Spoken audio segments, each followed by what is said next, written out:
ప్రభునామన చేరువచ్చిన మీకు అందరికి కూడా మధుబాబు మినిస్ట్రీస్ తరఫున శుభాభివందనాలు. దేవుడు ఆత్మ కనుక మనం ఆరాధించుకునే వాళ్ళం ఆత్మతోనూ సత్యంతోనూ ఆరాధించుకుందాం. 4:24 ప్రకారం యోహాను సువార్త. అయితే ఇక్కడ మనం దీనిలో వాళ్ళు తీసుకున్నటువంటి పాఠ్యాంశం ఏంటంటే కీర్తనలు 66:18. కీర్తనలు 66:18లో నా హృదయములో నేను పాపము లక్ష్యము చేసిన ఎడల ప్రభువు నా మనవి వినకపోవును. ఇక్కడ లక్ష్య పెట్టడం ముఖ్యాంశం ఏంటంటే లక్ష్య పెట్టడం. ఏం లక్ష్య పెట్టాలి? మనం దేవుని మన హృదయం పాపం లక్ష్య పెట్టకూడదు.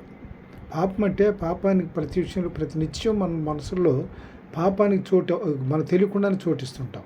ఒకటి ఏంటంటే కామ, క్రోధ, లోభ, మోహ, మధుమాత్సర్యాలు, ఈర్ష్య, అసూయ, ద్వేషం మనం తెలియకుండా మనసులో వచ్చేస్తాయి. అవి మనసులో పెట్టుకొని మనం ప్రార్థన చేస్తే మన ప్రార్థన దేవుడు అంగీకరించాడు.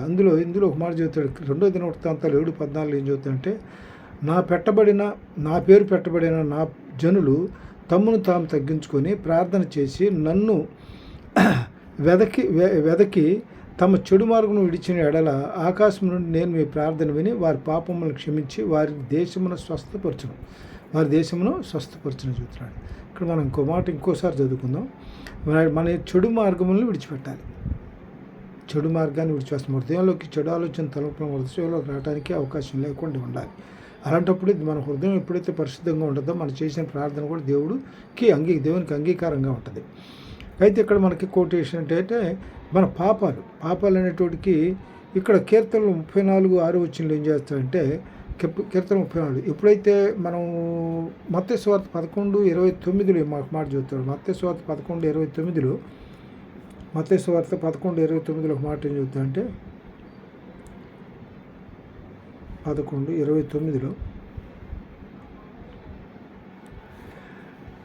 నేను సాత్వికుడను దీన మనసు గలవాడును కనుక మీ మీద నా కాడి ఎత్తుకొని నా యొద్ద నేర్చుకోండి, అప్పుడు మీ ప్రాణానికి విశ్రాంతి దొరుకును.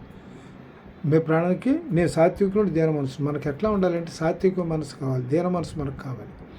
సాత్వికుడు దీన మనసును కలవాడును కనుక మీరు నా కాడి ఎత్తుకొని నా యొద్ద నేర్చుకోండి, అప్పుడు మీ ప్రాణానికి విశ్రాంతి దొరుకుతుంది. ప్రాణానికి విశ్రాంతి దొరకకుండా మనసు నెమ్మదిగా ఉంటుంది. నా శాంతిని సమాధానాన్ని మీకు ఇచ్చేళ్తున్నాను కానీ వేరే శాంతి సమాధానం మీకు ఇచ్చేళ్తున్నాను చెప్తాడు ప్రభు. కాబట్టి ఆయన సమాధానం ఎంత గొప్పదంటే ఆయన దీనిలో యెషయా 9:6 ఏం చెబుతాడంటే ఆయన ఆశ్చర్యకరుడు, ఆలోచనకర్త, బలవంతుడైన దేవుడు, నిశ్చుడైన తండ్రి, సమాధానకర్తకు అధిపతి. ఆయన సమాధానం మనం ఎక్కడి నుంచి వస్తే దేవుడి నుంచే మనం పొందుకోగలుగుతాం. ఈ పాపపూరితమైనటువంటి ఆలోచనలు మనసులో పెట్టుకుంటే మనసుకు నెమ్మది ఎప్పుడు ఉందో సమాధానం ఉండదు. అదే సమాధానం విడిచిపెట్టాలి. ఇందులో ఏమని చెబుతాడు? చెడు మార్గం విడిచిపెట్టాలి. చెడు ఆలోచనలు, తలంపులను మనలో నుంచి తీసివేసుకోవాలి. మనం ఎట్లా పూర్ణ హృదయంతో దేవుని నమ్మిక ఉంచి నడుచుకోవాలి. తర్వాత దీనిలో ఇంకోటి అంటే కీర్తనలు 34:6 ఏం చెబుతాడంటే దీనుడు అంటే సాత్వికం గల మనసుడు అంటే దీని మనసు కలిగిన వాడు ప్రార్థిస్తే దీనిని మొర ఆలకిస్తాడు. అట్లాగే ఇంకోటి ఏంటంటే కీర్తనలు 22:4 ఏం చెప్తాడంటే అతనికి ఆయన బాధపడు వాని బాధను తృణీకరించలేదు, దాన్ని చూచి ఆయన అసహ్యపడలేదు. అతనికి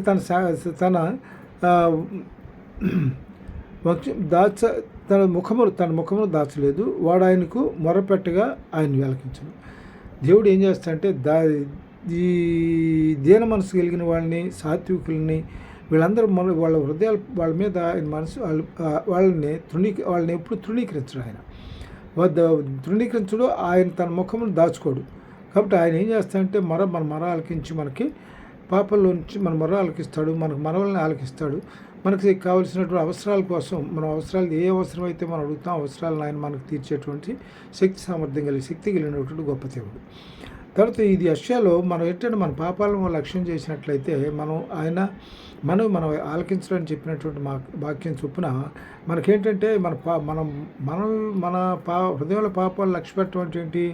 యెషయా 59:1-2 ఏం చేస్తాడంటే మనం ఎప్పుడైతే మన పాపాలను ఒప్పుకుంటామో ఆయన రక్షింపనేరకుండాన్నట్లు యెహోవా హస్తం కొరచ కాలేదు, విననేరకుండాన్నట్లు ఆయన చెవులు మందం కాలేదు. మీ దోషములు మీకును మీ దేవునికి అడ్డంగా వచ్చును, మీ పాపములు ఆయన ముఖమును మీకు మరుగు చేయను కనుక ఆయన మీ మనవి ఆలపుకున్నాడు. మన పాపాలే మనకు అడ్డం వస్తున్నాయి. మన హృదయం పరిశుద్ధంగా లేదనుకోండి, ఇవన్నిటితో మనం మనసు నిండిపోయి ఉందనుకోండి, మనం ప్రార్థన చేస్తే మాత్రం మన ప్రార్థన ఏమిటాడు దేవుడు వినడుగా. మన స్వార్థం పనికిరాదు. ఈర్ష్య, అసూయ, ద్వేషం, తర్వాత ఈ స్వార్థపూరితమైన ఆలోచనలు, మోసపూరితమైన ఆలోచనలు మనలో ఉంటాయి. ఇవన్నీ పాపానికి అనుబంధంగా ఉండేటువంటి అంశాలు ఇవన్నీ కూడా. కాబట్టి వీళ్ళంటికి మనం దూరంగా ఉండాలి. దూరంగా ఉంటప్పుడు ఏం చేస్తాడు? రక్షింపనేరకున్నట్లు ఆయన హస్తం కృచి కాలేదు, విన్నారకున్నట్లు ఆయన చెవులు మందం కాలేదు. మనం విన్నారకున్నట్లు మన పాపాలు లక్ష్య పెట్టినట్టయితే ఆయన మనవు కూడా విన్నారకుండా ఆయన మన పాపాలు మన హృదయంలో తొలగించుకొని పరిశుద్ధంగా మనం ప్రార్థన చేసినట్లయితే ఆయన తప్పనిసరిగా మనం ఆలకిస్తాడు. రోమీయులకు రాసిన పత్రిక 6:23 ఏం చెప్తాడంటే, ఏలైనగా మన పాపం వలన జీతం మరణము, అయితే దేవుని కృపావరము ప్రభు అయిన యేసుక్రీస్తునందు నిత్యజీవం. మన పాపం వచ్చేటువంటి జీవితం మరణమే. ప్రభు అయిన యేసుక్రీస్తునందు ఆయన ఇచ్చే కృపావరం ఎట్లా అంటే నిత్యజీవం. ఆయనలోనే మనకు నిత్యజీవం ఉంది. ఆయనే మార్గము సత్యము జీవం. యోహాను సువార్త 14:6 ఆయనే మార్గము సత్యము జీవం అని అన్నాడు. ఆయన జీవం ఆయనలోనే ఉంది. ఆయన జీవం గల దేవుడు తండ్రి. ఆయన వల్లనే మనం ఆయన వల్ల నిత్యజీవాన్ని క్రీస్తునందు నిత్యజీవాన్ని మనం పొందుకోగలుగుతాం. క్రీస్తు అంటే ఈ పాపాలు మన హృదయంలో తీసేసుకోవాలి. పూర్తిగా పరిశుద్ధంగా మన హృదయాన్ని ఉంచుకోవాలి.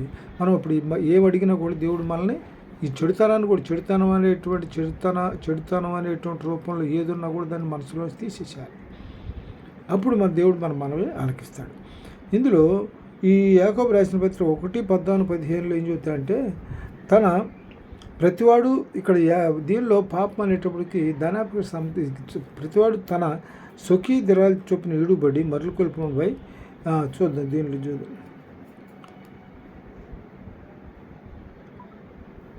యాకోబు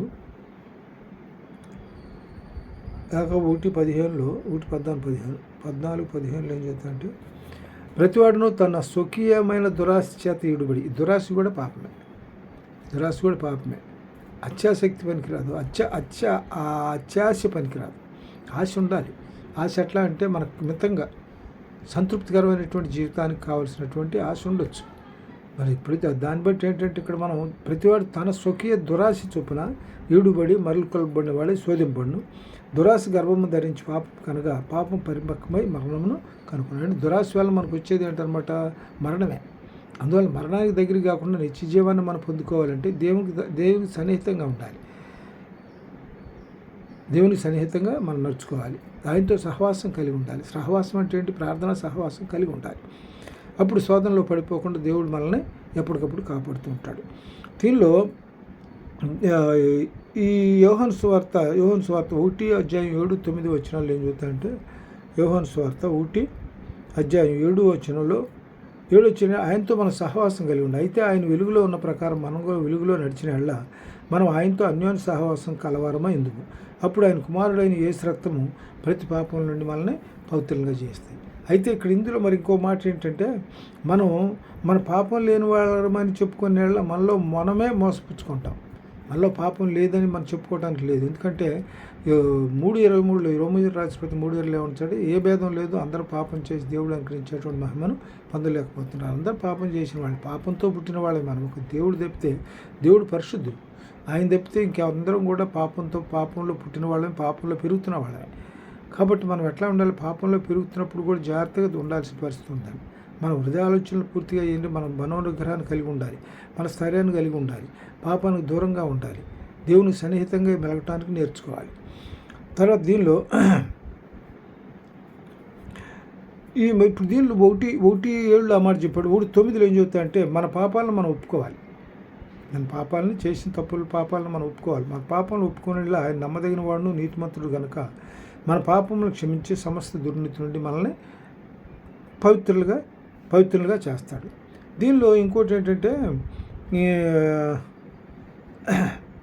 దీనిలో ఈ హెబ్రీయులకు రాసిన పవిత్రులుగా చేస్తాడు. కాబట్టి మన పాపాలకు దూరంగా ఉండాలి. దేవునికి సన్నిహితంగా, దేవునికి ఆసన్నంగా, దేవునికి సన్నిహితంగా ఉంటే మనకెప్పుడు కూడా మన హృదయంలోకి పాపం అనేటువంటి దానికి అవకాశం లేకుండా దేవుని ధ్యానించుకుంటూ ఉంటే, మనకు దేవుని గురించి పాడుతూ ఉండి ధ్యానించుకుంటూ ఉంటే మనకు హృదయంలోకి పరిశుద్ధంగా ఉంటుంది, పవిత్రంగా ఉంటుంది. కాబట్టి పాపాలకు దూరంగా ఉన్న వాళ్ళం అవుతాం. మనం ప్రార్థన చేసినా కూడా దేవుడు మనల్ని ఆలకిస్తాడు. దీనిలో మనం కొన్ని విషయాల మీద లక్ష్యం ఉంచాల్సిన విషయాలు కొన్ని, దేవునికి సంబంధించి కొన్ని విషయాల మీద లక్ష్యం ఉంచాలి. కొన్ని విషయాలను వదిలిపెట్టాలి, పట్టించుకోకూడదు. ఇక్కడ దీనిలో హెబ్రీయులకు రాసిన పత్రిక 3:1-2 ఏమని చెప్తారంటే, హెబ్రీయులకు రాసిన పత్రిక 3:1-2 3 అధ్యాయం 1-2 వచనాలు ఏం చెప్తాయంటే, పరలోక సందు ఇందువలన అంటే దేనివలన మన పరలోక సంబంధమైనటువంటి పిలుపులో పాలు పొందిన పరిశుద్ధ సహోదరులారా, పరలోక సంబంధమైనటువంటి పిలుపులో పాలు పొందినటువంటి సహోదరులారా, మనం ఒప్పుకునే దానికి అపోస్తలుడును ప్రధాన యాజకుడునైన యేసు మీద మనం లక్ష్యం ఉంచాలి. ఏ విషయంకైనా ప్రతి విషయంలో కూడా మనకు ఒక లక్ష్యం అంటూ ఉండాలి. లక్ష్యం లేకుండా మనం మన జీవితాన్ని ముందు సాగిపోదు. ప్రధానికి ఒక లక్ష్యం ఉండాలి. లక్ష్యం వైపు మనం నడవాలి. దీనిలో రోమియోలు రాసిన పత్రిక 12వ అధ్యాయంలో 1-2 వచనాలు చెప్తాడు చూడండి. రోమియోలు రాసిన పత్రిక 12వ అధ్యాయం 1-2 వచనాల్లో,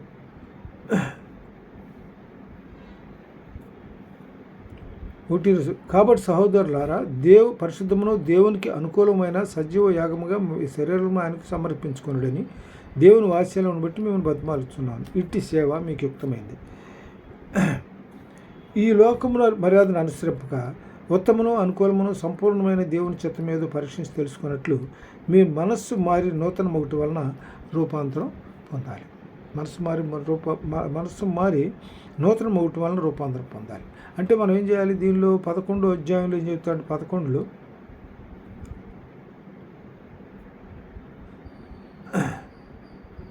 హెబ్రీయులు రాసిన పత్రిక 11లో చూద్దాం. హెబ్రీయులు రాసిన పత్రిక 11వ అధ్యాయం 1-2 వచనాల్లో చూద్దాం.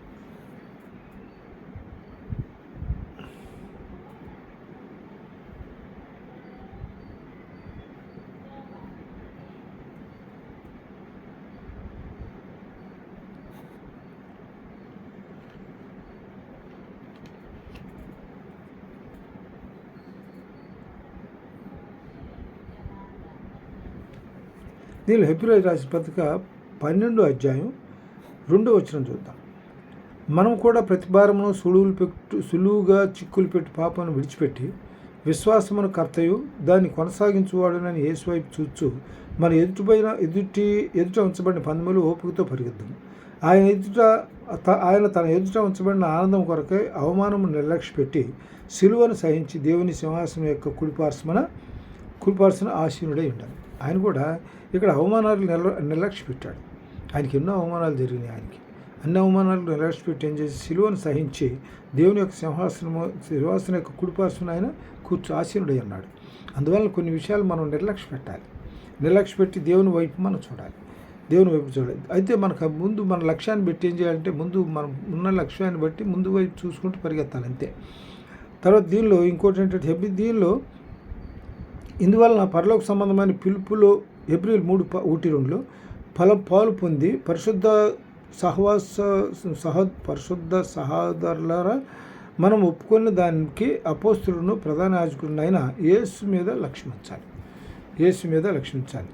దీనిలో ఈ హెబ్రీయులు రాసిన పత్రిక 10వ అధ్యాయం 22వ వచనం ఏం చెప్తా అంటే, హెబ్రీయులు రాసిన పత్రిక 10వ అధ్యాయం 22వ వచనంలో ఏం చెప్తా అంటే,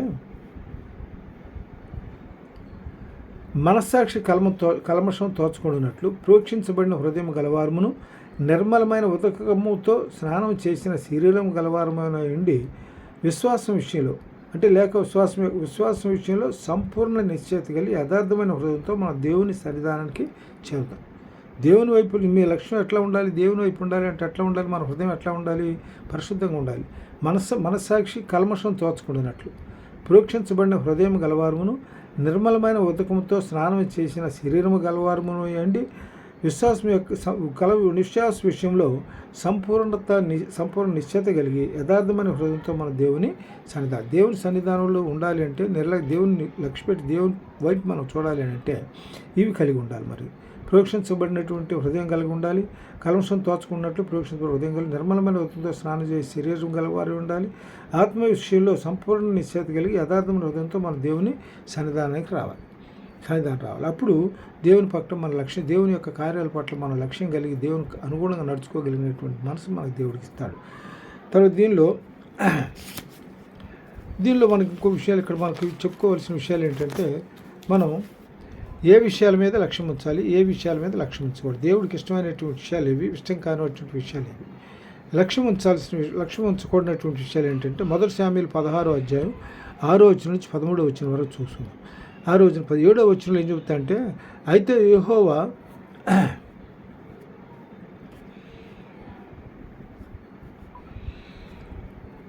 మొదటి శామ్యూలు 16 అధ్యాయాలు, మొదటి శామ్యూలు 16 అధ్యాయంలో 6 నుంచి 13 వచనాలు చూద్దాం. అది ముందు 7వ వచనం చూద్దాం. 7వ వచనంలో ఏం చెబుతా అంటే, అయితే యెహోవా సమూయేలుతో ఇలాగ సెలవిచ్చాను, అతని రూపమును అతని ఎత్తును లక్ష్యపెట్టకము, మనుషులు లక్ష్యపెట్టు వారిని యెహోవా లక్ష్యపెట్టడు, నేను అతన్ని త్రోసివేసి ఉన్నాను. మనుషులు పైరూపమును లక్ష్యపెట్టుదురు కానీ యెహోవా హృదయమును లక్ష్యపెట్టును. హృదయం ఎవరిని లక్ష్యపోతే దేవుడు హృదయాన్ని లక్ష్యపెడతాడు, అంతేగాని మనుషుల రూపాలని, అందాలని, వీటిని సౌందర్యాన్ని లక్ష్యపెట్టడు. ఇందులో అందం, మోసకరం, సౌందర్యం అర్థం. యెహోవా యందు భయభక్తులు వారు కలిగిన వారు కొనియాడబడతారని సామెతల్లో చెప్తాడు మనకి. దీనిలో ఎందుకు లక్ష్య పెట్టలేదు? ఇంతకుముందు సౌలుని ఏం చేశాడంటే 15వ అధ్యాయంలో ఒకానొక దినమున సమూయేలు సౌలుని పిలిచి, యెహోవా ఇశ్రాయేలుకు తన జనుల మీద నిన్ను రాజుగా అభిషేకించగా నన్ను పంపెను, యెహోవా మాట విను. ఇక్కడ మొట్టమొదటి ఏం చేస్తాడు? సౌలుని అభిషేకిస్తాడు, సౌలుని ఇశ్రాయేలు రాజుగా ఏర్పాటు చేస్తాడు. తర్వాత ఇక్కడ ఏం చేస్తాడంటే సౌలుగా రాజుగా ఏర్పాటు చేసి ఆయన ఏం చేస్తాడు? ఒక నియమం పెడతాడు, కండిషన్ పెడతాడు. ఆ కండిషన్ ఏంటంటే, నీవు పోయి కనికరింపక, ఎవరిని దేని గురించి చెబుతాడు? సైన్యంలోకి వెళ్ళిపోతే యెహోవా సెలవిచ్చింది ఏమనగా, అమాలేకీయులు ఇశ్రాయేలుకు చేసినది నాకు జ్ఞాపకమే. అమాలేకీయులు ఏం చేసినారు? ఇశ్రాయేలు చాలా ద్రోహం చేశారు, చాలా ఇబ్బందులు పెట్టారు, అది నాకు జ్ఞాపకమే. వారు ఐగుప్తులో నుండి రాగా అమాలేకీయులు వారికి విరోధులై మార్గమందు వారి మీదకి వచ్చారు కదా. అందువల్ల నువ్వేం చేయాలంటే, నీవు రాజుగా నియమించిన తర్వాత నా మాట వినమంటాడు.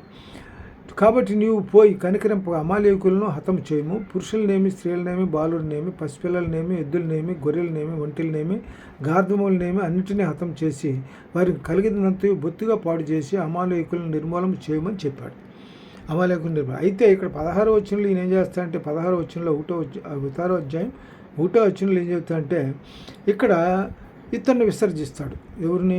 సౌలుని దేవుడు విసర్జిస్తాడు. ఎందుకంటే అతను దేవుని మాట దేవుడి మాట చొప్పున నడవు, దేవుని విధేయత కనపరచాలి. అక్కడ ఈయన చివరిలో ఏం చేశాడు? దేవుని గురించి ఆ దేవుడిని విచారించకుండా వీళ్ళు మంత్రగాళ్ళని, తంత్రగాళ్ళని విచారించడం వల్ల దేవుని కోపం వస్తుంది.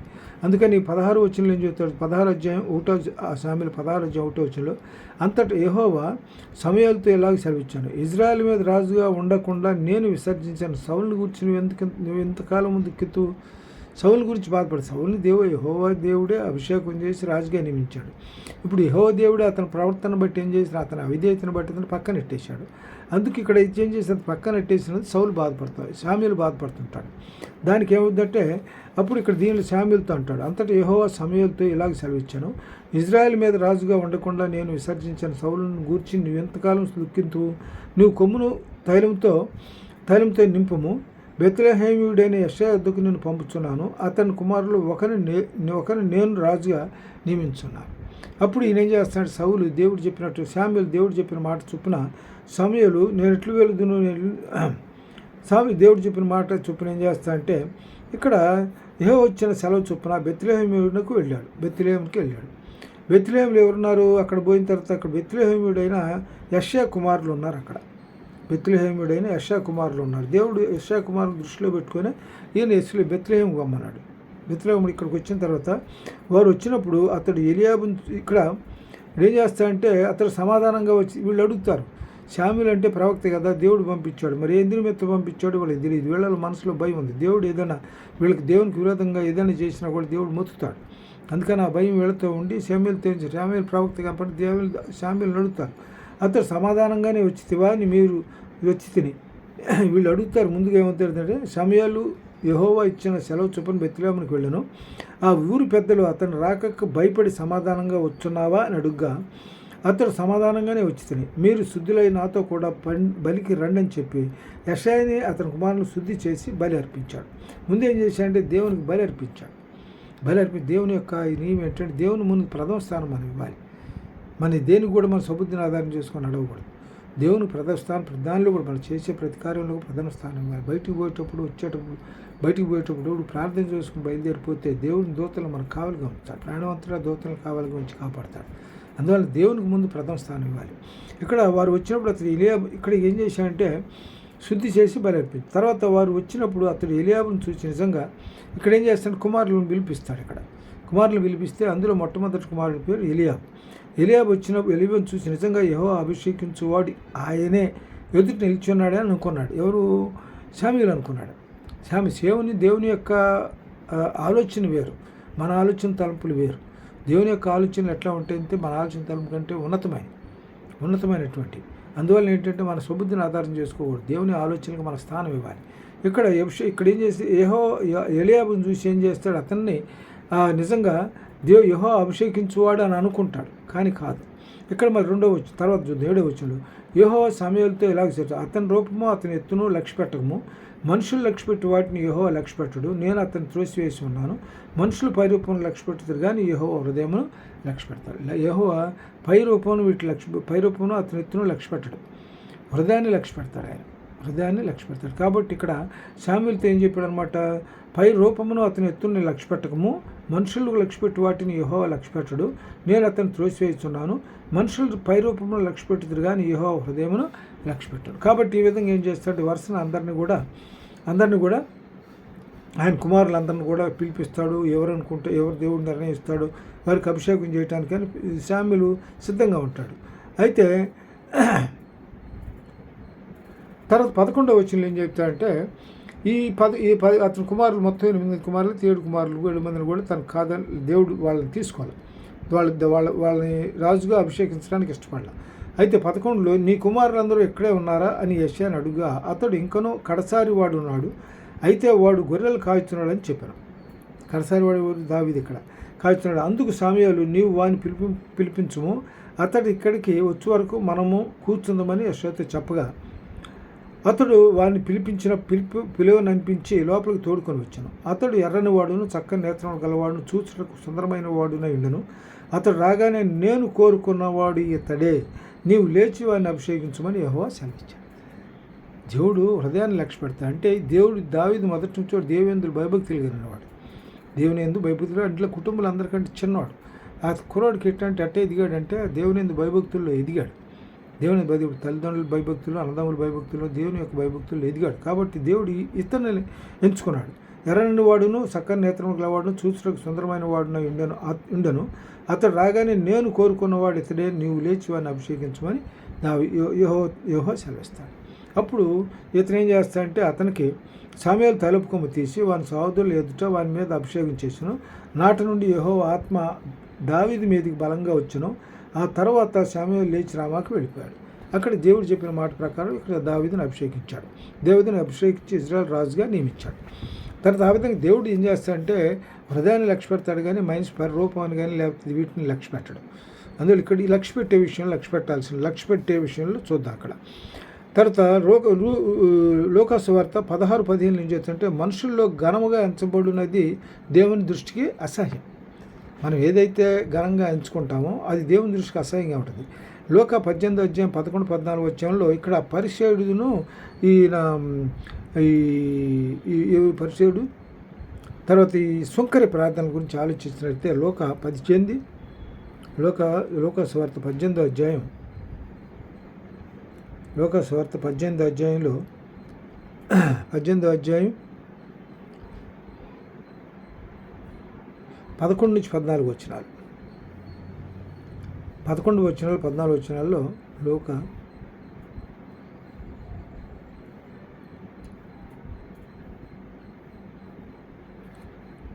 ఇక్కడ ఏం చేసి ఇక్కడ మనకి అక్కడ ఏమిటంటే ఒక చిన్న ప్రార్థన చూద్దాం. ప్రార్థన చేయటగా 2 మనుషులు దేవాలయానికి వెళ్ళారు.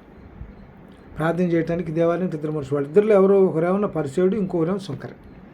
ఇక్కడ పరిసేయుడు ఏం చేస్తాడంటే అక్కడ నిలబడి దేవా నేను చోరులను అన్యాస్తులను విచారులనైనా ఇతర మనుషుల వలెనైనను ఈ సుంకరి వలనైనా ఉండనందుకు నీకు కృతజ్ఞత చెల్లించున్నాను. వారమునకు 2 మార్లు ఉపవాసం చేస్తూ నా సంపాదన అంతట్లో 10 చెల్లించున్నానని తనలో తాను ప్రార్థించాడు. అంటే అతన్ని ఏం చేశాడంటే హెచ్చించుకున్నాడు. అతను అనుకున్నాడు ఏంటంటే దేవుని పట్ల ఆయన దీన్ని నెరవేరుస్తున్నాను అనుకున్నాడు, కానీ తను హెచ్చించుకున్నట్లుగా తను తోచల. అయితే తర్వాత సుంకర ఏమని ప్రార్థన చేశాడు చూడండి. సుంకర దూరంగా నిల్చుండి ఆకాశం వైపు కన్నులెత్తుటకైనను ధైర్యం చాలక రొమ్ము కొట్టుకొంచు దేవా పాపినైన నన్ను కరుణించుము అని పలికిన. 2 మాటలే పలికాడు. పైకి ఆయన వైపు చూడటానికి కూడా ఆకాశం వైపు కన్నులెత్తుటకైనను ధైర్యం చాలక ధైర్యం పరలోక రాజ్యంలో ఉన్న దేవుని వైపు కన్నులెత్తి చూడటానికి కూడా ధైర్యం చాలక రొమ్ము కొట్టుకొంచు దేవ పాపినైన నన్ను కరుణించమని పలికాను. అప్పుడు అతనికంటే దేవుడు ఏం చేశాడు, అతనికంటే ఇతడు నీతిమంతుడిగా తీర్చబడి తన ఇంటికి వెళ్ళనని నీతో చెప్పుతున్నాను. ఎవరు? సుంకరి తగ్గించుకొని ప్రార్థన, తన తగ్గింపు ప్రార్థనకు దేవుడు అతన్ని లక్ష్య పెట్టాడు. విన్నాడు, అతని ప్రార్థన విన్నాడు. పరిచయన ప్రార్థన వల్ల అతను కొంచెం అనుభవపూరితంగా అతని ప్రార్థన ఉంది. సుంకర ప్రార్థన తగ్గించుకోవాలి, తగ్గింపు స్వభావంతో కూడి ఉంది. అందువల్ల ఈయన ప్రార్థన దేవుడు అంగీకరించాడు. తర్వాత ఇక్కడ ఇంకోటి ఏంటంటే, తర్వాత 2 కొరింథీయులు 13:5 ఏం చేస్తుంటే, మీరు విశ్వాసం గలవారై ఉన్నారో లేదో మిమ్మల్ని శోధించుకోండి. అంటే మనం ఎట్లా విశ్వాసం, ఇక్కడ దీనిలో పరిచయన ప్రార్థనలో అంత విశ్వాసం కనపడాల, సుంకర ప్రార్థనలో విశ్వాసం కనపడింది. దేవుని పట్ల అతనికి ఉన్న మెండైన విశ్వాసంతో ఆయన ప్రార్థన చేసి తప్పనిసరిగా దేవుడు నా పాపాలను క్షమించి రక్షిస్తాడనేటువంటి విశ్వాసం సుంకరలో ఉంది. కానీ ఇది అతనిలో ఎట్లా మామూలుగా అంటే కొంచెం ఆధిక్యంతో కలిగిన వాడుగా ప్రార్థన చేశాడు. అది మనసులో అహంభావపూరితమైన ప్రార్థన అది. ఇక్కడ దీనిలో ఇంకోటి ఏంటంటే 2 కొరింథీయులు రాసిన పత్రిక 13:5 మీరు విశ్వాసం కలవారి ఉన్నారో లేదో మిమ్మల్ని మీరు పరిశోధించుకోండి. అంటే మనం ఏంటంటే విశ్వాసం, ఇక్కడ సుంకర్లో ఉన్న ప్రార్థన మనలో విశ్వాసం మనలో ఉందా లేదా మనల్ని ఒకసారి పరిశీలించుకోవాలి. దీనిలో ఇర్మియా 17:10 ఏం చెబుతాడంటే, ఇర్మియా 17:10 ఒక మాట చెబుతాడు. ఇర్మియా 17:10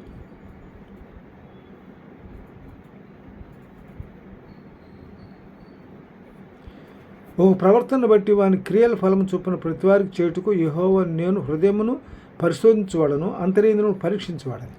దేవుడు హృదయాన్ని పరీక్షిస్తాడు మనం ఎట్లా ఉంది అని. ఒకని ప్రవర్తన బట్టి వాని క్రియల ఫలము చొప్పున ప్రతీకారం చేయటం.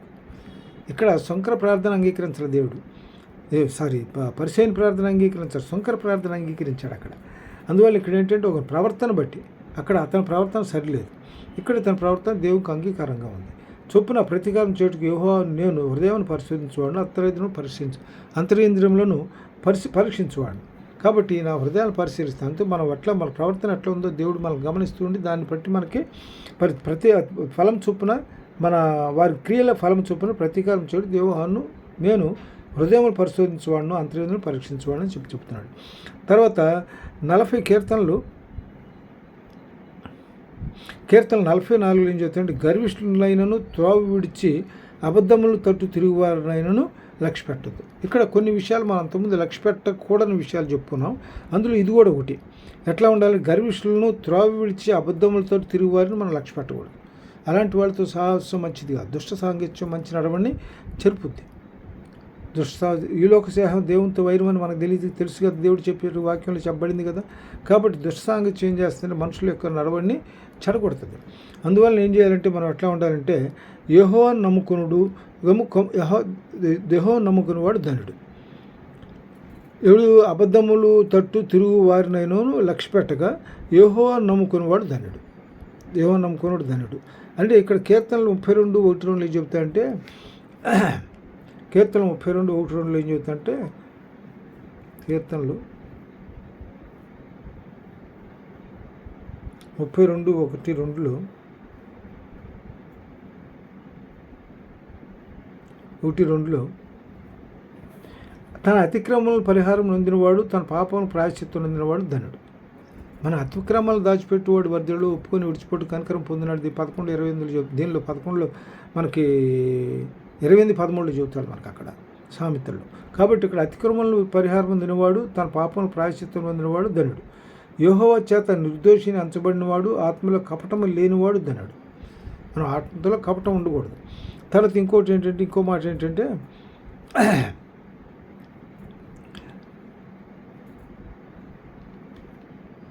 దీనిలో కీర్తన 119:21 ఏం చెప్తా అంటే, గర్విష్ఠులను నీవు గద్దించున్నావు, నీ ఆజ్ఞలను విడిచి తిరుగువాడు శాపగ్రస్తులవుతాడు. దేవుని ఆజ్ఞలను విడిచి తిరుగువాడు శాపగ్రస్తులవుతారు.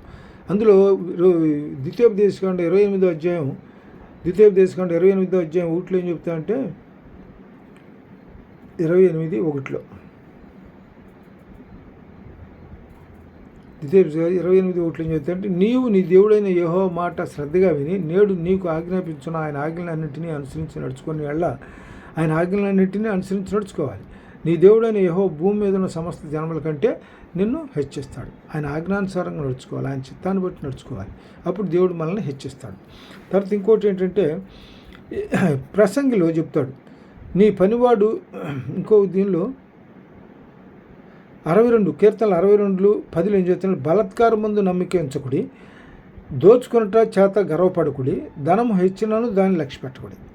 బలాత్కారం మీద నమ్మకం ఉంచకూడదు, దోచుకొనుట చేత గర్వపడకూడదు, ధనం హెచ్చిన దాన్ని లక్ష్య పెట్టద్దు. ధనాపేక్ష సమస్త కీళ్ళకి మూలం అని తెలుసుగా మనకి. ధనాన్ని లక్ష్య పెట్టకూడదు, ధనాన్ని హెచ్చినా కూడా దాన్ని లక్ష్య పెట్టకూడదు. తర్వాత ప్రసంగి 7:21 ఏం చెప్తాడు, నీ పనివాడిని నిన్ను శపించుట నీకు వినబడుకున్నట్లు చెప్పుడు మాటలను లక్ష్య పెట్టకూడదు. చెప్పుడు మాటలని లక్ష్య పెట్టకూడదు. మొట్టమొదటిది ఏమన్నాడు, ధనం హెచ్చినా దాన్ని లక్ష్య పెట్టకూడదు, చెప్పుడు మాటలను లక్ష్య పెట్టకూడదు. కాబట్టి కొన్ని విషయాలు మనకేంటి, దేవునికి అసహ్యమైన కార్యాల పట్ల మనం శ్రద్ధ చూపించకూడదు, దూరంగా ఉండాలి మనం. తర్వాత లక్ష్యం ఉంచవలసిన విషయాలు ఏంటంటే, 1 తిమోతి 4:12 చెప్తాడు. 1 తిమోతి తిమోతిలో రాసిన మొదటి పత్రిక 4వ అధ్యాయం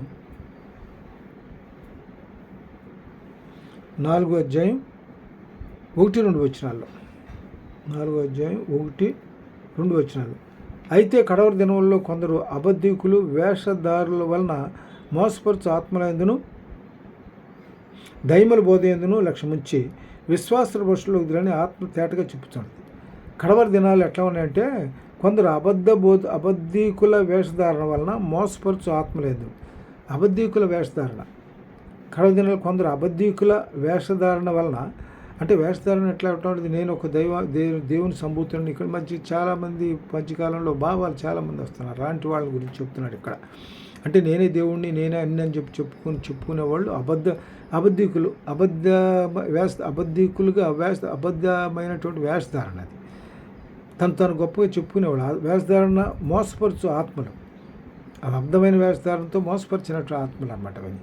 దయ్యముల బోధ ఎందును వాళ్ళు ఎట్లా ఉంటారు, దయ్యముల బోధ ఎందును లక్ష్యముంచి విశ్వాస భ్రష్టులకు ఎదురని ఆత్మ తేటగా చూపుతున్నది. వాళ్ళ మీద వీళ్ళు ఏం చేస్తారు, దయ్యాల బోధ ఎందు లక్ష్యముంచి ఏం చేస్తారంటే విశ్వాసంలో భ్రష్టులు అయిపోతారు. అలాంటి బోధల విషయంలో మనం అలాంటి వాళ్ళని లక్ష్య పెట్టకూడదు.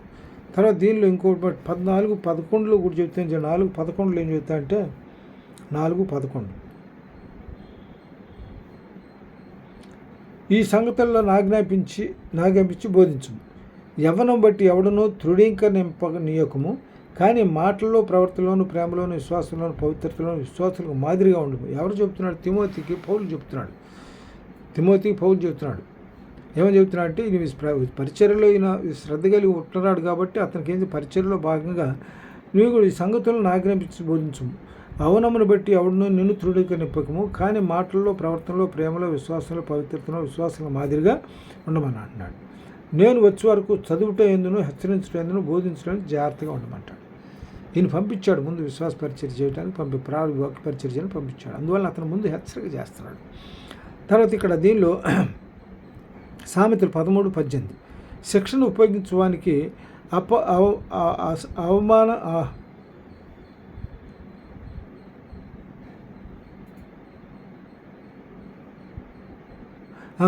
శిక్షను ఉపయోగించే వారికి అవమానమును, దారిద్ర్యను ప్రాప్తించును. గద్దింపును లక్ష్యపెట్టువాడు ఘనతనదు.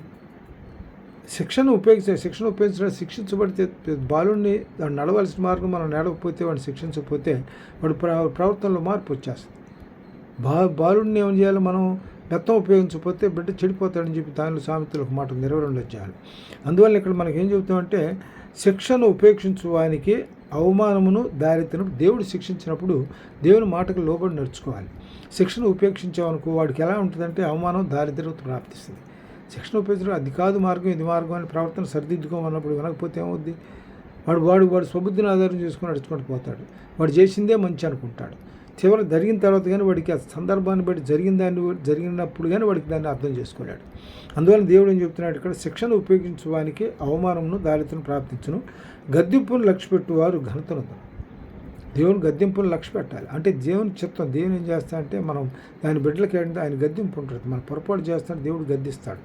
కాబట్టి ఆ గద్దింపులు లోబడినప్పుడు మనకు ఏంటంటే ఘనత ఉంది. 10 మందిలో ఘనత ఉండేటువంటి పరిస్థితి ఉంది. సామెతలు 12:1 ఏం చెబుతాడు? శిక్షను ప్రేమించేవాడు జ్ఞానమును ప్రేమించేవాడు, గద్దింపును అసహించుకునేవాడు పశుప్రాయుడు. శిక్షను ప్రేమించేవాడు జ్ఞానమును ప్రేమించేవాడు, గద్దింపును అసహించేవాడు పశుప్రాయుడు. సామెతలు 26:4-5 ఏం చెబుతాడంటే సామెతలు 26:4-5 4:5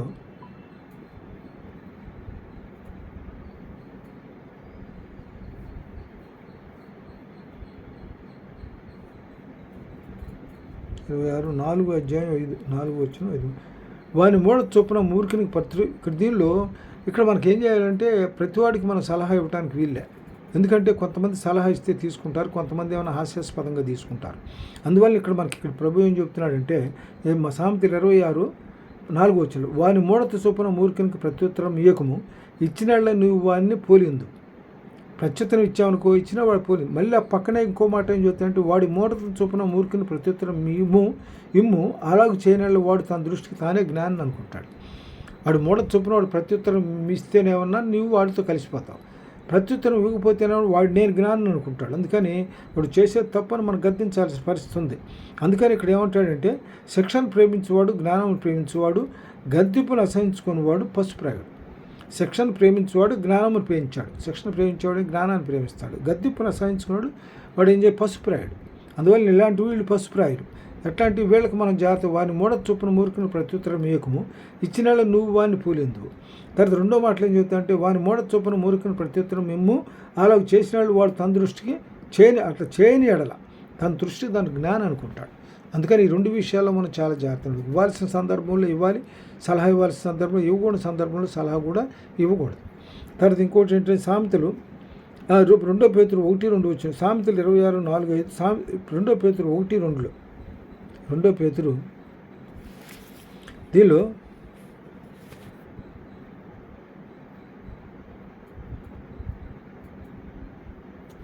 2 పేతురు